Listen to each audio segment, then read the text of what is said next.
Imana n'abantu kandi turashimira abayobozi b'itorero batugiriye icyizere binyuze muri mwarimu umwuka wera akamurarikira muri twe cyangwa muri we. Imana ikabona ko dukwiye guhagarara imbere y'abantu beza nkamwe b'icyubahiro kandi bambarirwa. Imana imugisha, Imana imugisha kandi nawe mwasijya ukaza kumva icyo Yesu avuga ugatanga amasaha iminota ingana gutya. Imana ibamugisha mu izina rya Yesu. Biri buze kungora ko ijambo nahawe riragusha imbaraga ariko Mwuka Wera aramfasha kurisobanura kuko ari we warimaho. Amen. Dusome igitabo cy'Itangiriro igice cya 45 umurongo wa mbere turageza ku wa 8. Amagambo asa naho ari maremare ariko turaza kuyasobanura mu kubuka abiduha kubivuga. Igitabo cy'Itangiriro igice cya 45 umurongo wa mbere tugeze ku murongo wa 8.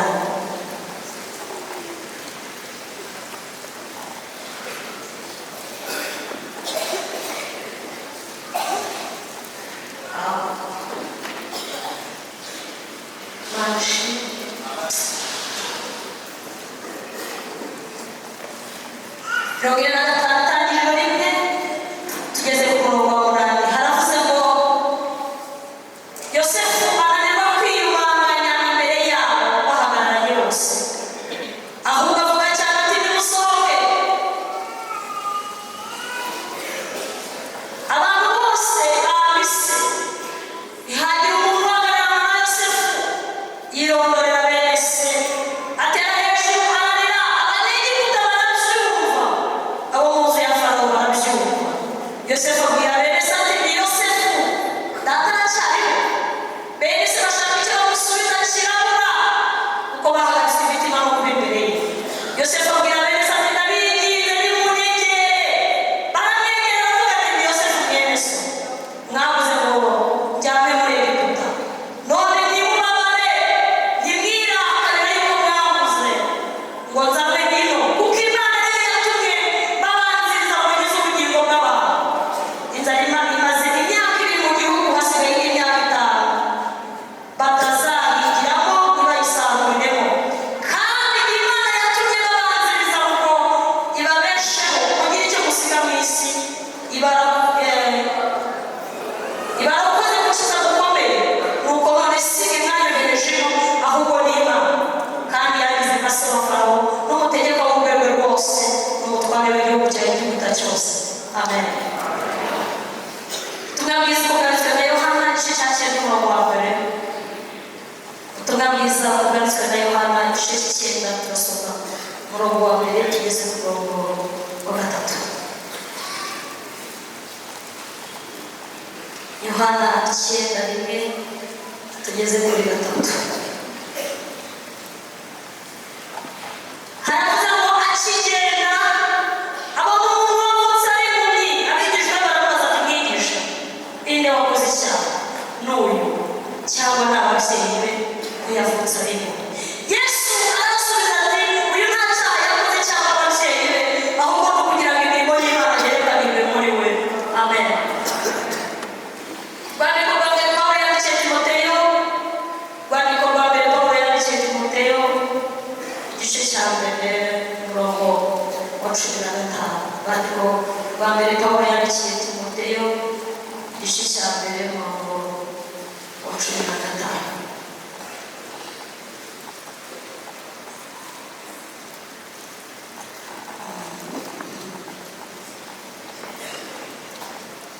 Rwandiko rwa mbere Pawulo yandikiye Timoteyo igice cya 1 dusome umurongo wa 15. Haravuze ngo iri jambo ni iryo kwizerwa, rikwiriye kwemerwa rwose, yuko Yesu Kristo yaza mu isi no gukiza abanyabyaha, muri bo ni jyewe imbere. Ariko uyu murongo ni wo nagendereye we. Haleluya.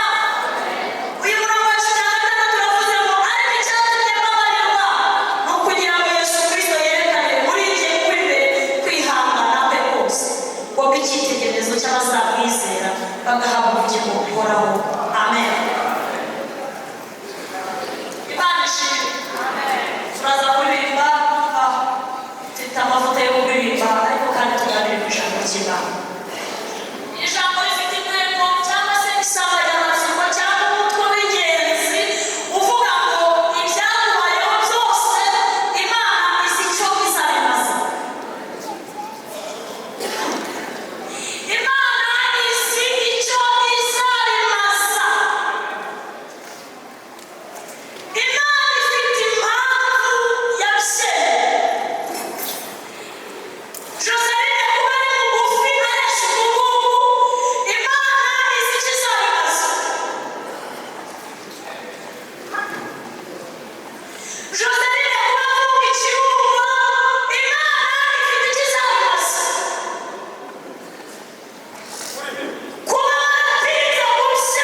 na Esawu, ariko biravuga ngo Imana yakunze Yakobo imurutisha Esawu. Yakobo aza guhunga, baravyibuze ko yinjiye umugisha wa mukuru we, aragenda. Imana igendana nawe, ageze i Beteli biravuga ngo araryama, arasinzira ananiwe. Nijoro abona urwego ngo ruriho abamarayika bazamuka n'abamanuka. Imana yabwiye ngo Yakobo we, nzabana nawe, nzagendana nawe. Ahigira Imana umurimo, abwira Imana ngo nubona ibyo kurya n'ibyo kwambara muri uru rugendo, ningaruka nzakubakira inzu hano. Imana irabyumva. Imana izi ikizabimbaza nshuti zanjye. Haleluya. Uyu Yakobo kwa Labani aba yagera muri 20 agaruka mu rugo, agarukana n'abakazana n'abagore n'abana. Imana izi icyo izakora. Mu bana Yakobo yabyaye harimo uwitwa Yosefu, iri ntabwo twasoma.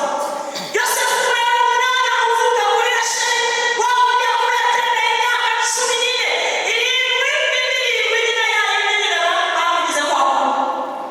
14 ariko arihangana, munyikirize haleluya. Rasheli amubyara Yosefu, ashima Imana, Imana imuhaye umwana umugore bamuhiye, ashima Imana aranezerewe. Biravuga ngo Yosefu Yakobo aramwohereza ngo ajye kureba bene se aho baragiraga intama n'ihene ari imikumbi. Biravuga ngo nuko bene se bamubonye, ngo muri iyo minsi Yosefu yararotaga. Ubwa mbere ngo yaraje abwira se na bene se, arababwira ijoro narose, nagiye kubona mbona turi mu murima duhambira imiba, ngo ngiye kubona mbona imiba ya bene data yose ikubise imbere yanjye, wanjye usigara wenyine. Isaba byatuma mubwire mwana wanjye, birasobanuye ngo uzatuyobora, uzayobora bene se.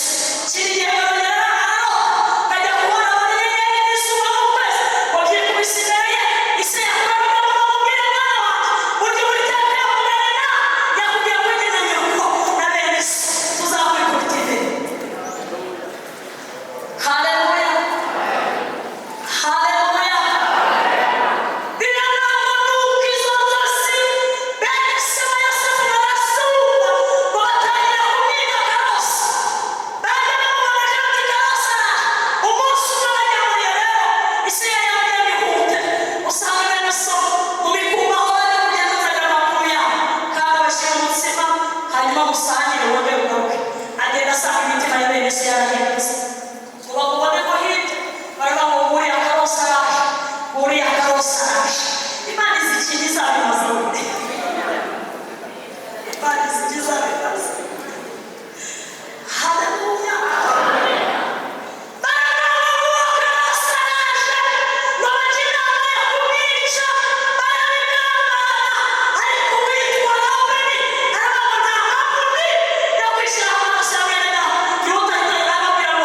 Igitekerezo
sogokuru Aburahamu, namenye icyo ikunda. Imana ya Isaka nzi ibintu ikunda, Imana ya data nzi ibintu ikunda, kandi nzi neza ko iyo umuntu ayihamirikaho abantu bakareba. Haleluya! Imana ireba, Imana yumva. Abwira mugabo Potifari ngo ijisho ry'indeba utayireba ndaryubaha, indeba utayireba. Bibiliya ngo Yosefu, mugabo Potifari ashaka kumuvana mu ngufu, ngo Yosefu yikura umwitero arasohoka. Ahantu hari akantu gakomeye mu gacuri, yarabwiye ngo agakiza gatanga umwitero, ariko umwitero ntutanga agakiza. Reka nsubiremo. Kwemera gutakaza umwitero w'icyuho kubera agakiza bizatuma Yosefu yongera kwambara. Hariya hejuru muri kumwe. Kwihanganira isoni z'ubwambure bw'iminota mikeya, akajya muri gereza akamara n'iriya myaka, bizatuma yongera kwambara.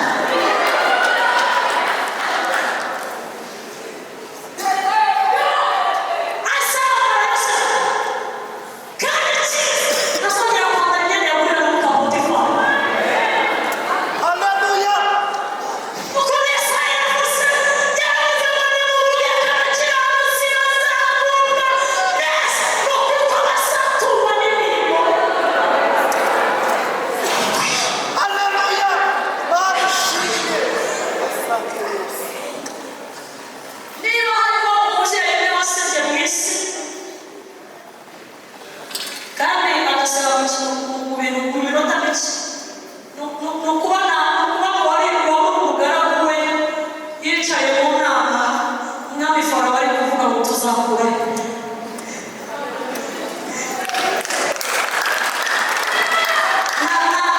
Ntabwo nzi niba mwumvise, niba harimo umubyeyi umwe nta muntu utasebye, ariko muka Potifari yasebye cyane. Ni ukuba ari mu nama, ari mu nteko irimo abayobozi, inama iyobowe na His Excellency witwa Farawo, akajya kubona akabona wari umugaragu wamwogerezaga ibyombo akoropa mu nzu. Niba hari ikintu gikomeye Imana yakoze gusiga, hari ijambo nasomye mu migani riravuga ngo hari ibintu bitandatu ndetse n'ibintu bigeretse, avuga ikintu gikomeye, aramashyi ngo ni ukuba uwo mugaragu ahinduza umutwaro. Bitandatu ndetse n'ibintu bigeretse, ni ukuba wakumenyereza ibyombo, ejo bundi uti nta mafaranga. Ndiyo mafaranga. Ushimwe Muzeyini.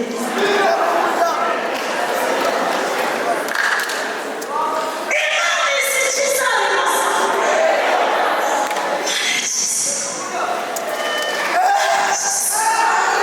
Imana irakizi. Biriya ntabwo Yosefu, umwana mutumaho byiburaga, kumbe ngo hari umuhungu bari bari kumwe muri gereza basangira ibigori, bakatwitiranya kuko dusangira ibishyimbo, bakatwitiranya kuko dusangira ibisabo, bakabigira kenshi bakurusha n'ubutunzi, imbwa ze zigahaga, wowe urimo umanitse natawe. Abana b'abahungu batatu basangiraga ibigori muri gereza, Yosefu n'abandi bahungu babiri bakoraga ibwami, bose bararota. Waretse ko Imana izanyura mu nzira z'ibyo ishoboye. Imana izanyura mu nzira z'ibyo wibuka, Imana izanyura mu nzira z'ibyo wigirize. Haleluya! No time we want us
n'agaheburayo kandi ugaherukana nako kari kuziguka we ubwo duherukanye yari afite imbaraga yari afite ijisho ugaturaho tugatesitinga tureka kuzagaragaza ikiganiro Imana yari yaje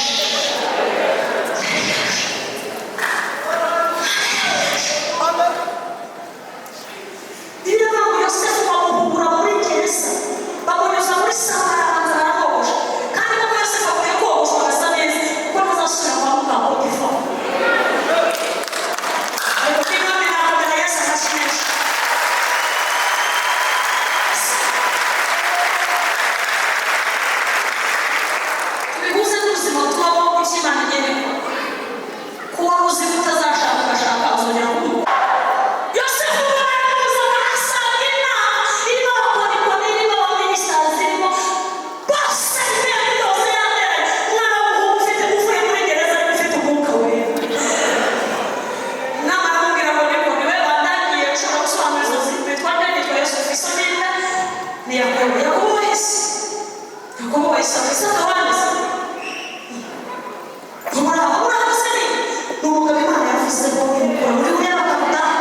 ingorane yabaye.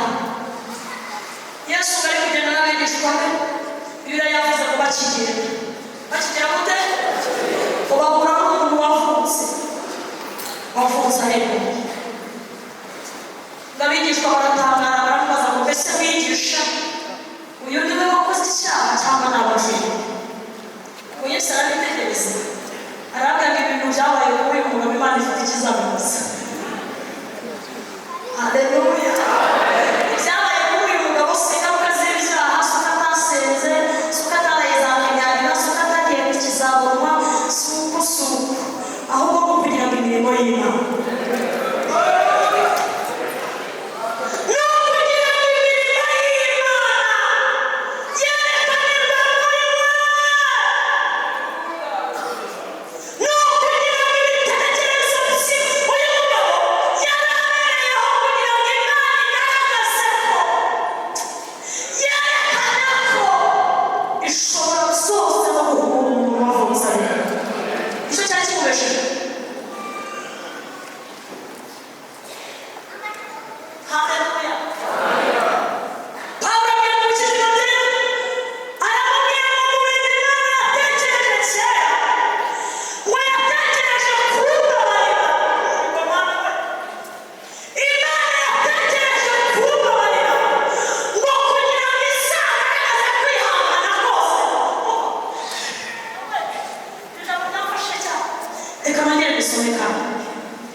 Imana ifite ikizamubaza.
amasengesho mu rusengero keretse Imana yuguruye amarembo.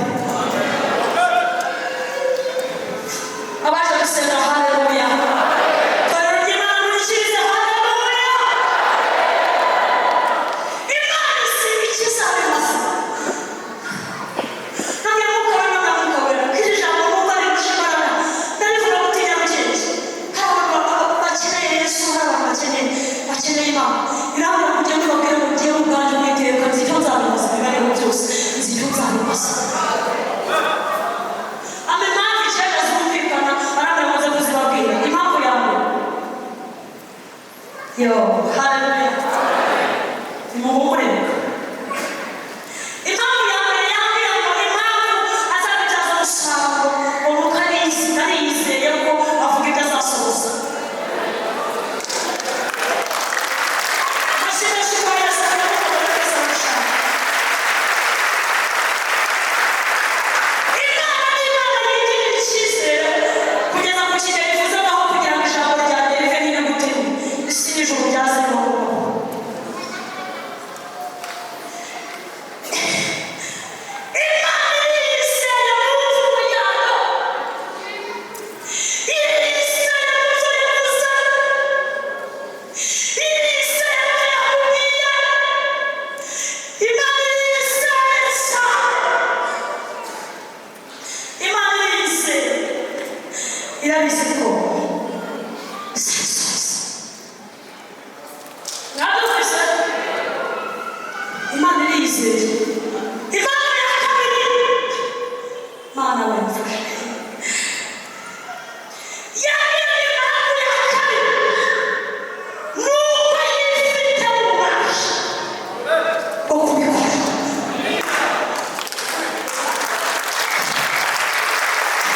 Ayo mashini ya Yesu yakomeye cyane. Haleluya, haleluya, haleluya.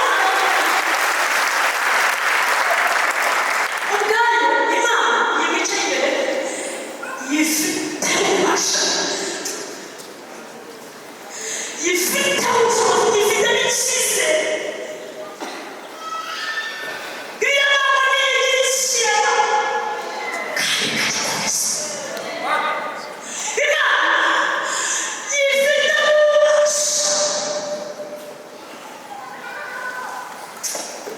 Imana yifite ububasha. Icya gatatu yabwira impamvu yacyo. Irambwira ngo irabizi neza ko ntawayivuguruza.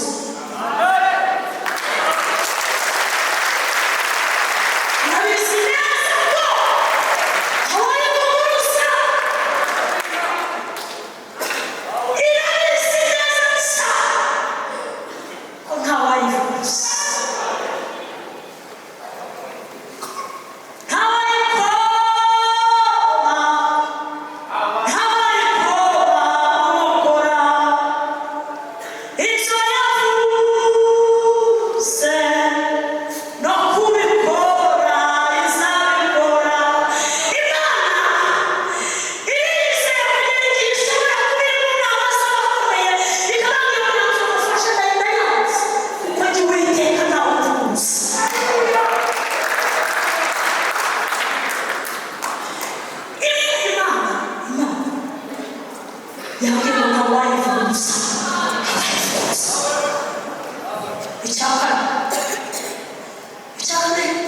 Igituma Imana izi impamvu ikizabimaza biriya byose kuriho. Yambwira icya kane ngo yifitemo ububasha bwo guca inzira aho zitari.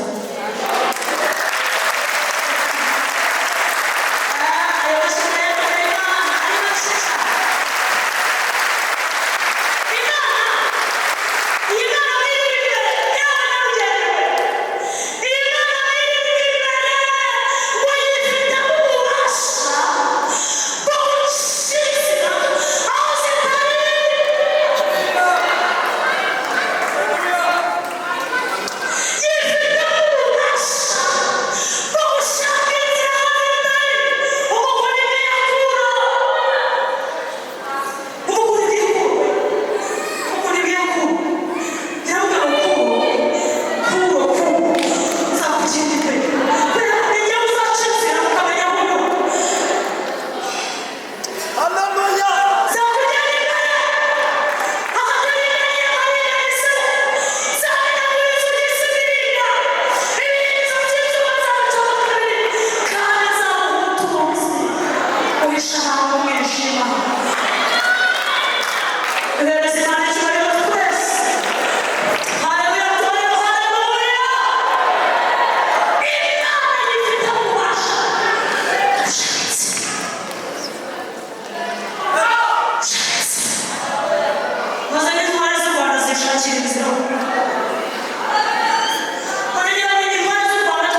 tugeze ku cya kane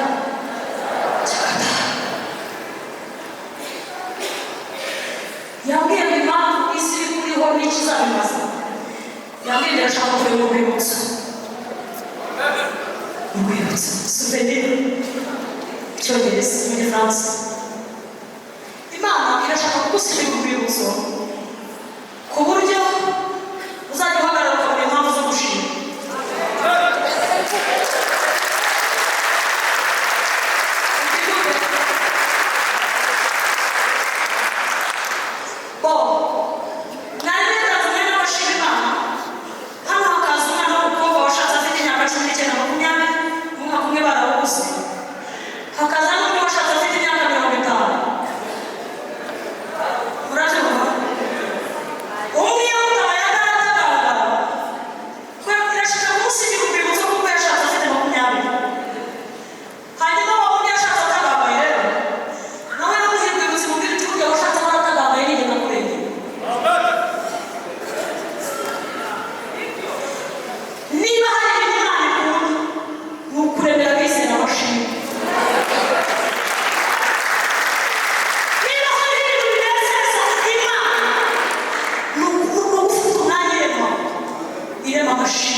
irashaka kureba urwibutso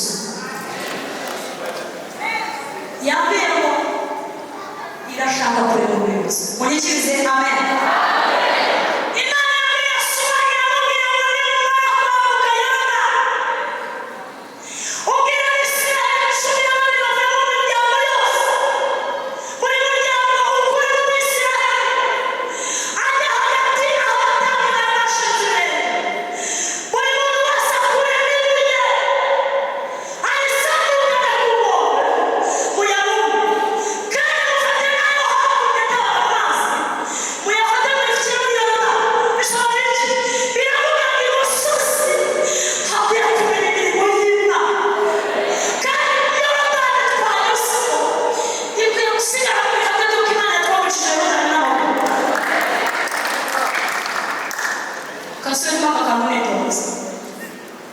Yorodani mu mazi hagati hakwiriye gusigarana ibihamya by'uko Imana yatwambukije Yorodani Imana irayasobanurira amubwira impamvu mubaza ibyo ngo kugira ngo abana banyu ntibazajye bababaza ibyayoboye mujye mubabwira ngo mukuru w'Uwiteka yatwambukije Yorodani Imana irashaka kureba urwibutso mu izina rya Yesu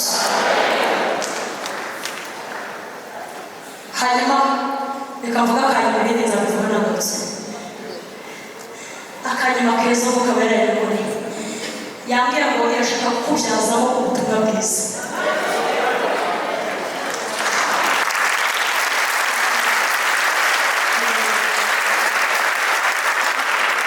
Yohana 12:10 ni inkuru z'ukuntu abatambyi batinye Yesu we yagarutse Betaniya yaje kureba Lazaro ngo kuko batinye ko ubwo yasuye Lazaro nagaruka kumureba ngo azabanyababa impamvu yo kuzuka kwa Lazaro ni ukugira ngo abayuda benshi bizere Yesu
irashaka kubaremera ubutumwa bwiza ayo mashini make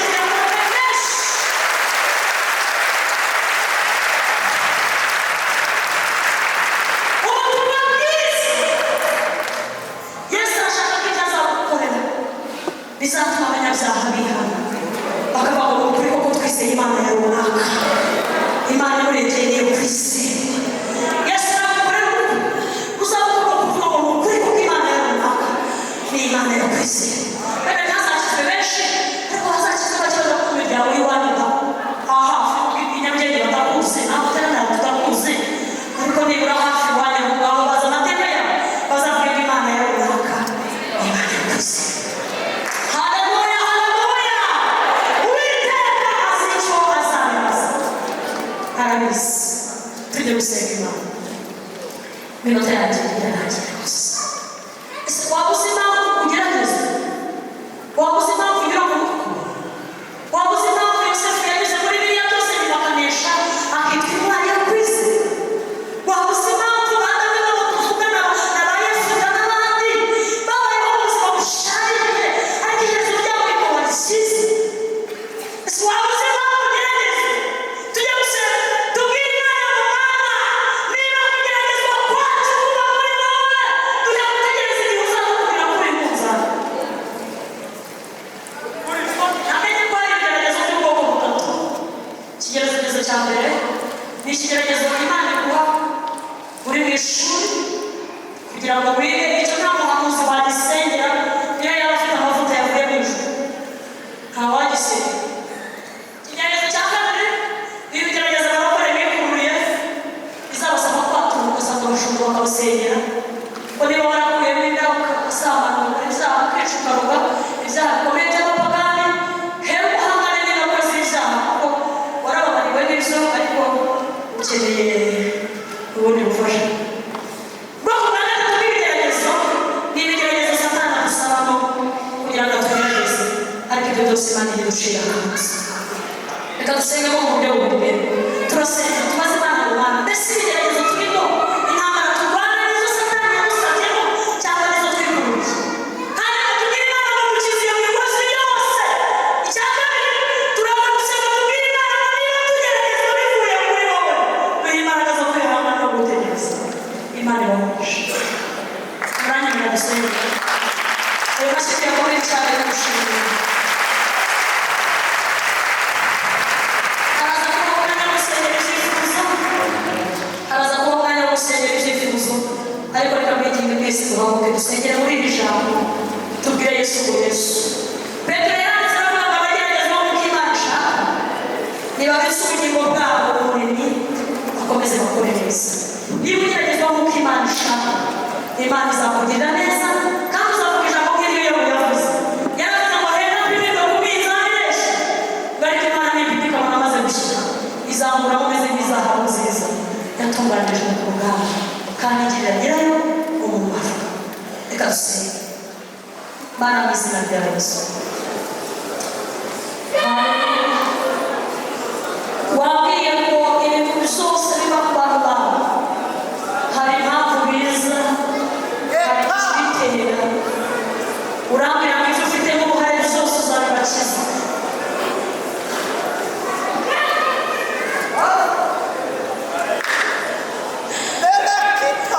Wabwiye ngo ibyo wagizemo uruhare byose no kubashyizeho ku isoko ry'ibigeragezo uzabibakiza kandi uzabakuramo bafite ubuhamya bwiza nk'uko Yobu byamugendekeye.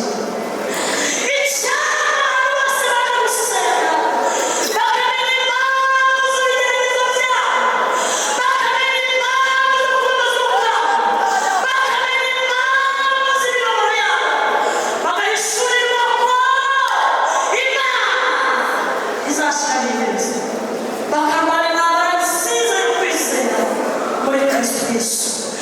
Ibatakaza ubuhamya, ibatakaza imbaraga, ibatakaza agakiza kuko bahishuriwe ko kugeragezwa kwabo Imana ishaka. Imana ishaka. Imana ishaka.